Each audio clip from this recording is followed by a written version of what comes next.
ॐ हन हनुमते मम सर्वबाधा निवारय स्वप्नदर्शाय नमः। ॐ हन हनुमते मम सर्वबाधा निवारय स्वप्नदर्शाय नमः। ॐ हन हनुमते मम सर्वबाधा निवारय स्वप्नदर्शाय नमः।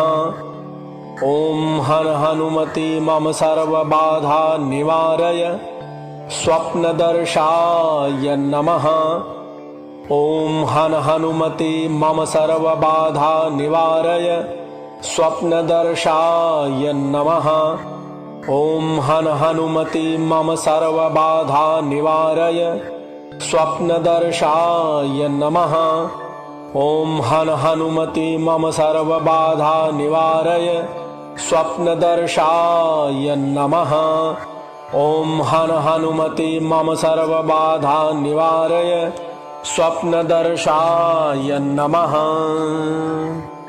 ॐ हन हनुमते मम सर्वबाधा निवारय स्वप्नदर्शाय नमः। ॐ हन हनुमते मम सर्वबाधा निवारय स्वप्नदर्शाय नमः। ॐ हन हनुमते मम सर्वबाधा निवारय स्वप्नदर्शाय नमः। ॐ हन हनुमते मम सर्वबाधा निवारय स्वप्नदर्शाय नमः। ॐ हन हनुमते मम सर्वबाधा निवारय स्वप्नदर्शाय नमः। ॐ हन हनुमते मम सर्वबाधा निवारय स्वप्नदर्शाय नमः।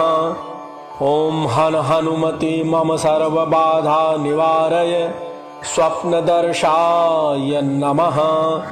ॐ हन हनुमते मम सर्वबाधा निवारय स्वप्नदर्शाय नमः। ॐ हन हनुमते मम सर्वबाधा निवारय स्वप्नदर्शाय नमः। ॐ हन हनुमते मम सर्वबाधा निवारय स्वप्नदर्शाय नमः। ॐ हन हनुमते मम सर्वबाधा निवारय स्वप्नदर्शाय नमः। ॐ हन हनुमते मम सर्वबाधा निवारय स्वप्नदर्शाय नमः। ॐ हन हनुमते मम सर्वबाधा निवारय स्वप्नदर्शाय नमः। श्री हनुमान जी के इस मंत्र को 21 बार श्रवण कीजिए। श्रवण करने मात्र से आपकी समस्त बाधा दूर होगी। जय सिया राम।